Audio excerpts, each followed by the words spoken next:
میرے بھائی ہماری تو اس حوالے سے دلیری اس وقت سے ہے جب کہ ان ٹاپکس کے اوپر بات کرنا بھی ریاستی جرم سمجھا جاتا تھا.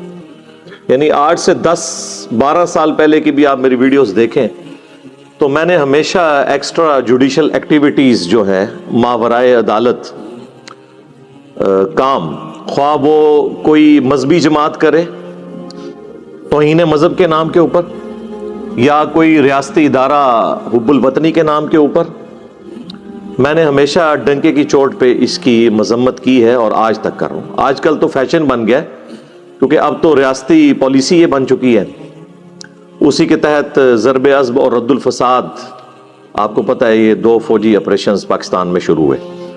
آج تو حالات بڑے سازگار ہیں اس طرح کے معاملات میں بولنے پہ.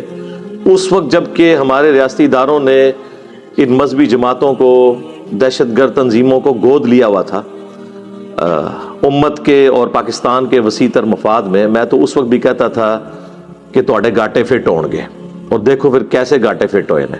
ہن لین ہی نہیں پہ ایک گاٹا لا کے لگتا لواؤن گے، اللہ نہ کرے ایسا ہو. اور پھر اس کے بعد جو انٹرنیشنل پریشر آپ کو پتہ ہے کچھ عرصے سے پاکستان پہ FATF کی شکل میں آیا، اور اب تو GSP پلس سٹیٹس بھی پاکستان کا آلموسٹ ایک پہ لگا ہوا ہے. اللہ تعالیٰ کوئی بہتری فرمائے اور ملک کی اکانومی بہتری کی طرف جائے، حالات و واقعات بہتری کی طرف جائیں.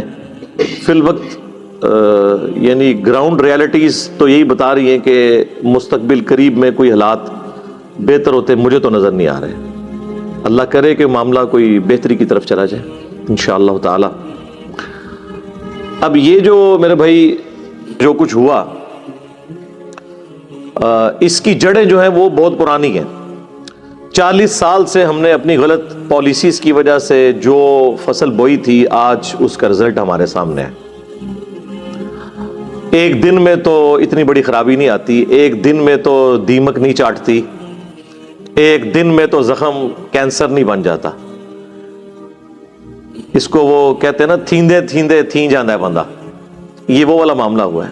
آہستہ آہستہ معاملات خراب ہوئے، اور اس طرح کی جتنی بھی ایکٹیویٹیز ہو رہی ہیں میں اس میں پہلے نمبر پہ مجرم اگر کسی کو سمجھتا ہوں تو وہ ہماری ریاست ہے، ریاستی ادارے ہیں جن کی سرپرستی ہماری مذہبی جماعتوں کو اتنا عرصہ تک حاصل رہی. امت اور پاکستان کے وسیع تر مفاد میں انورٹڈ کامرس کے اندر، اس کے بعد مذہبی جماعتیں، اور اس کے بعد پھر ہماری جاہل عوام. لیکن ڈرائیونگ سیٹ کے اوپر ریاست ہوتی ہے، اس میں چاہے ہمارے حساس ادارے ہوں، چاہے ہماری پولیٹیکل پارٹیز ہوں، حکومتی عہدے داران ہوں، یہ سب کے سب اس معاملے میں مجرم ہیں. سب نے یہ مل کے حصہ ڈالا ہے جس کا آج ہم رزلٹ بھگت رہے ہیں. یہ تو جس کے ساتھ ہوتی ہے اس کو پتہ چلتا ہے. بخاری اور مسلم کی متفقن علیہ حدیث ہے، اللہ کے محبوب صلی اللہ علیہ وآلہ وسلم نے فرمایا کہ کسی کو آگ میں جلانا یہ عذاب صرف اللہ تعالیٰ کے ساتھ خاص ہے کہ وہ اپنے مجرمین کو قیامت کے دن آگ میں جلائے گا. کسی مخلوق کے لیے روا نہیں کہ کسی دوسرے کو آگ میں جلائے. کافر ہو مسلمان ہو آپ یہ کام کر ہی نہیں سکتے. تم لوگ یہ سمجھ رہے ہو کہ ہم اس طرح کے معاملات کر کے تو ہم جنت میں چلے جائیں گے، اور ایسے مواقع پہ وہ لوگ آپ کو زیادہ تر بڑھ چڑھ کر آگے نظر آئیں گے جنہوں نے زندگی میں نماز بھی کبھی نہیں پڑھی ہوئی ہوگی.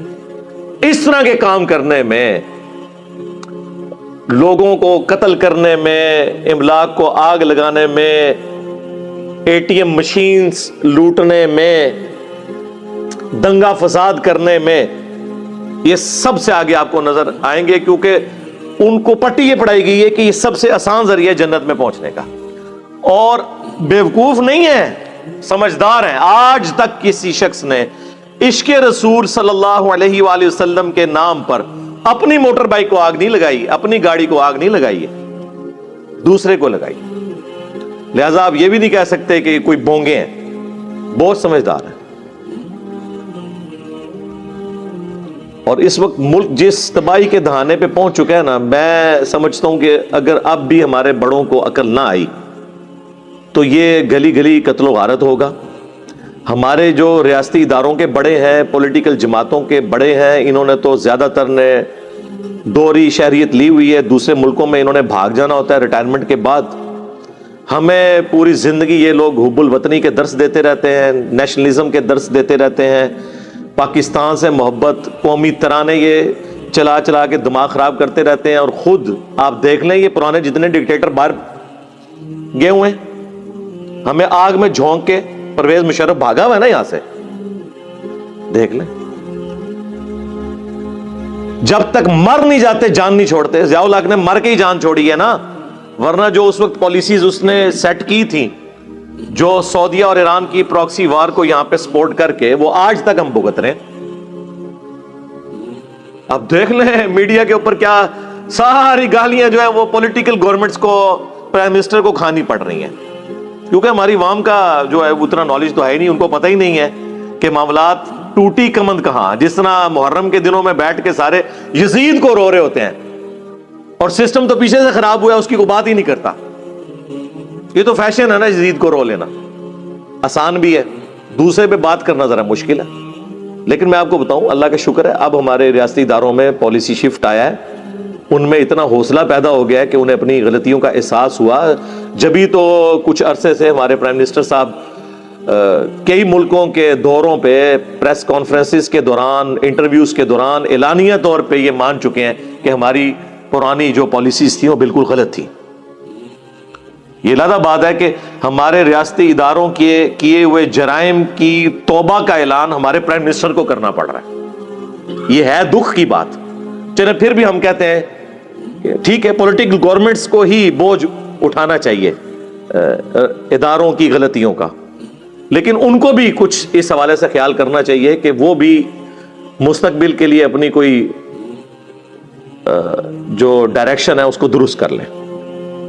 آپ کو پتہ ہے کچھ عرصہ قبل خوشاب کے اندر ہمارے اسٹوڈنٹ عمران بھائی جو بینک مینیجر تھے رحمہ اللہ تعالی، ان کا بے دردی سے ایک گارڈ نے قتل کر دیا۔ ہمارے اسٹوڈنٹ تھے، آپ ان کے جو فیس بک کا پیج ہے اس پہ کئی ایک ویڈیوز میری انہوں نے اپلوڈ کی ہوئی تھی، اور لوگوں کی بھی کی ہوئی تھی، اور مسئلہ کوئی اور تھا۔ ایک ایک گھنٹے کی جا کے یہ لوگ نمازیں پڑھتے ہیں، اور وہ بھی صرف ڈیوٹی آورز کے اندر۔ جب گھر آ جاتے ہیں تو ایک سلام امام کے پیچھے ہوتا ہے، دوسرا جوتیوں والی جگہ پہ ہوتا ہے۔ اور اگر کوئی شخص سمجھا دے کہ میرے بھائی یہ نوافل جو ہیں یہ کوئی ضروری نہیں ہے، یا ان کو آپ بعد میں پڑھ لو، آپ ڈیوٹی اپنی صحیح طریقے سے ادا کرو، اس بات کا غصہ نکالنے کے لیے اس کی پلی لی جائے، اور پلس اس کو توہین مذہب کا نام دے کر کہ جی یہ تو انبیاء کا گستاخ ہو گیا۔ یہ بھی ہم اپنی طرف سے طے کر لیتے ہیں کہ کون سی چیز جو ہے وہ انبیاء کی گستاخی ہے۔ انہیں شہید کر دیا گیا، بعد میں خیر مذمت کرتے رہے، ابھی تک اس کے قاتل کو سزا ہوئی کوئی نہیں ہے، صرف کورٹ نے ڈیسیژن کیا ہے۔ اور ماشاءاللہ پچھلے دنوں آپ نے دیکھا ہمارے چیف جسٹس صاحب کس طرح گرجے ہیں۔ یار یہ لوگ بعد میں اپنی تقریریں دیکھ کے شرمندہ بھی نہیں ہوتے؟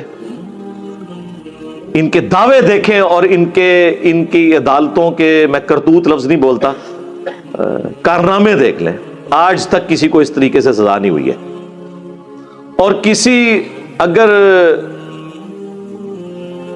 جو کوئی مجبور شخص جس کے اوپر اس طرح کا توہین مذہب کا الزام لگا، اس کو اگر عدالتوں نے چھوڑ بھی دیا شواہد ناکافی ہونے کی وجہ سے یا جھوٹا الزام ہونے کی وجہ سے، عوام نہیں اسے چھوڑتی، وہ عدالت سے بری ہوتا ہے۔ ایک کچھ عرصہ پہلے کی بات ہے، ہمارے جیلم شہر کی تحصیل ہے پنڈ دادن خان، وہاں پہ وہ ایک مولانا صاحب تھے، جماعت اسلامی سے ان کا تعلق تھا، ان پہ اس طرح توہین مذہب کا جھوٹا الزام لگا، کافی سال انہوں نے قید کاٹی، بعد میں ثابت ہوا یہ بالکل غلط ہے۔ بیچارے وہ پہلا جمعہ پڑھانے آئے ہیں تو وہ باہر نکلے ہیں تو ان کو شہید کر دیا گیا گولیوں کی، اور ان کے ساتھ بیٹا بھی شہید ہو گیا۔ یعنی وہ عدالتیں چھوڑ بھی دیں، عوام نہیں چھوڑتی، تربیت ہی ایسی ہوئی ہوئی ہے، عوام کو کون سمجھائے جی؟ لہذا آپ یہ سمجھ رہے ہیں جب آپ کسی پہ الزام لگا دیتے ہیں نا توہین مذہب کا، جھوٹا بھی، وہ مارا گیا، اب اسے کوئی دنیا کی طاقت بچا نہیں سکتی ہے، کیونکہ عدالت چھوڑے گی بھی تو عاشقان رسول سو کالڈ تیار بیٹھے ہوئے ہیں اپنی جنت پکی کرنے کے لیے اس کو جنت میں بھیج کے کیا کریں گے؟ یہ سری لنکا والا جو واقعہ ہوا آفیسر کا، سیالکوٹ میں کہہ لیں، وہ اس روڈ کے اوپر وزیر آباد والی، اور شروع کہاں سے ہوا ہے؟ وہ ایک سٹیکر کی بنیاد بنائی گئی ہے. یار سٹیکر کو ہٹا دینا یا پھاڑ دینا، یہ نبی علیہ السلام کی گستاخی کیسے ہو گئی؟ ورنہ یہ سارے مولوی مجھ سے پکی لے لیں، میں آپ کو اس پلیٹ فارم سے چیلنج کر رہا ہوں، سارے مولویوں کو جو یہ سمجھتے ہیں نا کہ کسی کا سٹیکر اتارنا یہ توہین مذہب ہے، تو میں آپ کو بتاتا ہوں کہ آپ کسی بریلوی کی مسجد کے باہر جا کر دیوبندی یا اہل حدیث کا پوسٹر لگائیں کہ فلاں اہل حدیث مسجد میں یا اللہ مدد کانفرنس ہوگی، وہ پھاڑنا دیں، آپ مجھے آگے پکڑ لیں. وہ کہیں گے اس کا مطلب یہ کہ ہمارے باپوں کے خلاف بات ہوگی. یہاں پہ آپ کسی اہل حدیث کی مسجد کے باہر جا کے پوسٹر لگا دیں لبیک یا رسول اللہ کا صلی اللہ علیہ وآلہ وسلم، وہ پھاڑنا نہ دے، آپ مجھے پکڑیے.